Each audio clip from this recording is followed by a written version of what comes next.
ప్రాంతాల్లో వర్షాధారంగా పత్తి సాగవుతోంది. ఇప్పటికే అన్ని చోట్ల పత్తిని విత్తుకున్నారు రైతులు. అయితే కొన్ని ప్రాంతాల్లో అక్కడక్కడ గింజలు మొలకెత్తలేదు. ఈ సమయంలో పత్తి సాగు సమాంతరంగా పెరిగేందుకు ఎలాంటి చర్యలు చేపట్టాలి? అలాగే అధిక సాంద్రత పద్ధతిలో సాగు చేసిన పత్తిలో ఎలాంటి యాజమాన్యం చేపట్టాలో తెలియజేస్తున్నారు సంగారెడ్డి ఏరువాక కేంద్రం కోఆర్డినేటర్ రాహుల్ విశ్వకర్మ.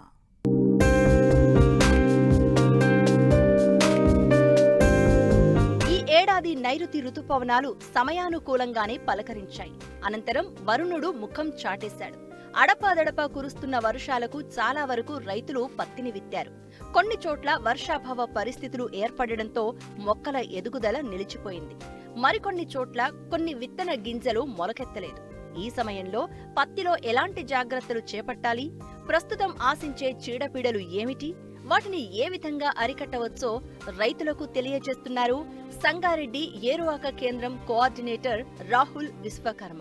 ప్రస్తుతం మనం చూసినట్లయితే ఈ యొక్క వర్షాలు మామూలుగా పడుతూ ఉండటం వల్ల విత్తనం కూడా దాదాపుగా మనకి 99% అంటే దాదాపుగా అందరూ కూడా పత్తి వేయటం జరిగింది. ఇందులో ముఖ్యంగా కొన్ని ప్రాంతాల్లో చూసినప్పుడు తేలికపాటి భూముల్లో మనకి మొలక శాతం కొంత తక్కువగా రావటం, అదేవిధంగా నల్లరేగడి భూముల్లో చూసినప్పుడు కొంతవరకు ఇప్పుడిప్పుడే మనకి మొలకలు రావటం జరుగుతూ ఉంది. ముఖ్యంగా మనకి గ్యాప్లు వచ్చిన కాడ మనం ఖచ్చితంగా మనం ఈ దాట్లు అనేవి ఒక ఎన్ని పడతాయో మనకి వరుసలో చూసుకుంటూ ఖచ్చితంగా ఈ వారం రోజులని మనం ముగించుకోవాలి. 4-5 రోజుల్లోపు మనం ముగించుకున్నట్లయితే ఒక యూనిఫామ్గా వస్తూ మనకి యొక్క దిగుబడి మనకి తగ్గకుండా మనం రక్షించుకోవడానికి ఆస్కారం ఉంది. దాంతోపాటుగా వర్షాలు పడుతూ సక్రమంగా ఉన్నట్లయితే మనకి ప్రధానంగా ఈ తొలకరి అంటే దాదాపు 10-12 రోజుల ప్రాంతంలో మనకి ఈ యొక్క పచ్చదోమ వచ్చే అవకాశం ఉన్నది. కాబట్టి ఈ యొక్క రసం పీల్చే పురుగులు దానికి తొలి దశలోనే మనము ఒక నీమ్ ఆయిల్ 5% నీమ్ ఆయిల్ ఒక 5 ml 1 లీటర్ నీటికి కలుపుకొని 1 ml శాండోవిట్ కూడా కలుపుకొని మనం పిచికారి చేసినట్లయితే దాన్ని తొలి దశలో నివారించుకోవడానికి ఆస్కారం ఉంటుంది. అదేవిధంగా మనకి ఈ యొక్క 35 నుంచి 45 రోజుల మధ్యలో మనకి జింక్ సల్ఫేట్ అనేది కూడా మనకి జింక్ లోపం ఉన్న ప్రాంతాల్లో 2 గ్రాములు 1 లీటర్ నీటి కలుపుకొని పిచికారి చేయాలి. అదేవిధంగా మనకి బోరాక్స్ కూడా మనకి పూత సమయంలో ఏమవుతుందంటే ఈ యొక్క సరైన మొగ్గ కానీ కాయ కానీ రాకుండా కృషించిపోయి ఎండిపోయినట్లుగా మనకి రాలిపోతాయి. కాబట్టి దాన్ని నివారించుకోవడానికి మనము బోరాక్స్ 1.5 గ్రాములు 1 లీటర్ నీటి కలుపుకొని పిచికారి చేసుకోవాలి. అదేవిధంగా మనకి ఈ యొక్క అంతర్కృషి కూడా ప్రధానమైనది. అందులో ముఖ్యంగా మనం 10-15 రోజుల తర్వాత మొక్క ఒక 20 సెంటీమీటర్లు ఎదిగిన తర్వాత మనకి అంతర్కృషి అనేది దాదాపుగా ఒక 70 రోజుల మధ్యలో మనకి చేతనంత వరకు మనకి 4-5 సార్లు లేదంటే 3-4 సార్లు యొక్క నేల స్వభావాన్ని బట్టి మనం దుక్కి అంటే అంతర్కృషి చేసుకున్నట్లయితే మొక్క ఎదుగుదల కూడా సమానంగా ఉంటూ మంచి దిగుబడులు రావడానికి ఆస్కారం ఉంది. సాధారణ పద్ధతిలో పత్తి సాగు చేస్తే పంట జనవరి-ఫిబ్రవరి వరకు కొనసాగుతుంది. దీంతో గులాబీ రంగు పురుగు ఆశించి పంటను దెబ్బతీస్తుంది. దీంతో భారీగా రైతులు నష్టపోవాల్సిన పరిస్థితి. ఈ నేపథ్యంలోనే తక్కువ విస్తీర్ణంలో ఎక్కువ మొక్కలు నాటి తక్కువ సమయంలో పంట చేతికి వచ్చే అధిక సాంద్రత పద్ధతిలో పత్తిని సాగు చేస్తున్నారు కొందరు రైతులు. ఈ విధానంలో తక్కువ విస్తీర్ణంలో అధిక దిగుబడులు సాధించవచ్చు. అయితే అధిక సాంద్రత పద్ధతిలో సాగు చేసే రైతులు కొన్ని మెళకువలు పాటించాలని సూచిస్తున్నారు శాస్త్రవేత్తలు. ఈ యొక్క 40 రోజుల నుంచి ఈ యొక్క గులాబీ రంగు పూత సమయం నుంచి కూడా అవి ఆడరెక్కల పురుగులు వచ్చేసి మనకి గుడ్లు పెట్టే సమయం. కాబట్టి ఆ దశలో మనకి గుడ్డి పువ్వులు అనేవి కూడా మనం చూస్తూ గమనిస్తూ వాటిని తొలగించే ప్రయత్నం చేయాలి. ఆ విధంగా 40 రోజుల నుంచి 70 రోజుల మధ్యలో ఈ యొక్క గుడ్డి పువ్వులు అనేవి తీసేసినట్లయితే ఈ యొక్క రసాయన మందులు ప్రభావం పడకుండా మనకి ఖర్చు కూడా తగ్గించుకొని వాటిని నివారించుకోవచ్చు.